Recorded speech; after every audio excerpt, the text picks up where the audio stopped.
Hello বন্ধুরা, ঢেলে forum চ্যানেলে তোমাদের স্বাগত। আমি আজকে তোমাদের এই যে এটা তোমরা কি ডাল বলো কমেন্টস করে জানাবে। আমরা বলি এটারে মাসকলাইর ডাল। এই ডালটা তোমার গ্যাসের উনানে আমি তোমাদের বালি দিয়ে ভেজে দেখাবো। কারণ বালি দিয়ে এই ডালটা ভেজে রান্না করলে যতটা টেস্ট হয় কিনা ডাল আনলে ওই টেস্টটা কিন্তু থাকে না, কারণ পুরো গন্ধে স্বাদে কিন্তু ভরপুর থাকে এই ডালের মধ্যে, নিজেরা যদি ভেজে নাও। তো আমি কি করে ভাজবো সেটাই তোমাদের দেখাবো। আর প্রথম থেকে শেষ পর্যন্ত ভিডিওটা দেখো, আশা করি তোমাদের খুবই ভালো লাগবে, তোমরা এরকম বেজে নিতে পারবে।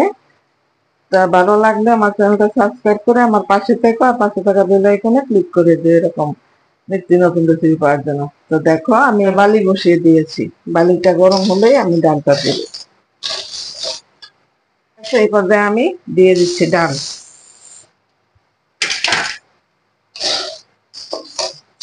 ডাল দিয়ে একটু নেড়ে চেড়ে নেবে।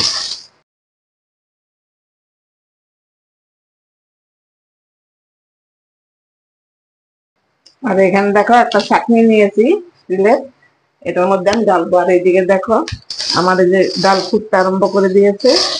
এবার আমি ঢেলে নেব, কারণ বেশি ভাজলে কিন্তু আবার পুড়ে যাবে।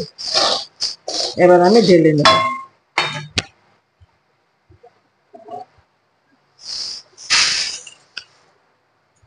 দেখো যে ছাকা হয়ে গেছে, এবার আমি কুলোর মধ্যে ঢেলে দেব। দেখো কিরকম ভাজা হয়েছে, এই দেখো কতটা সুন্দর হয়েছে ভাজা। বাকি ডাল ভেজে তারপর তোমাদের দেখো। আর এইদিকে দেখো আমি একটা গামলা দিয়ে বালিটা ঢেকে দিয়েছি, কারণ তাড়াতাড়ি বালিটা গরম হবে।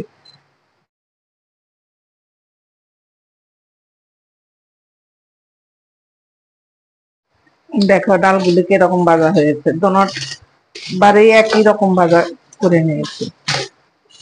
ওই দেখো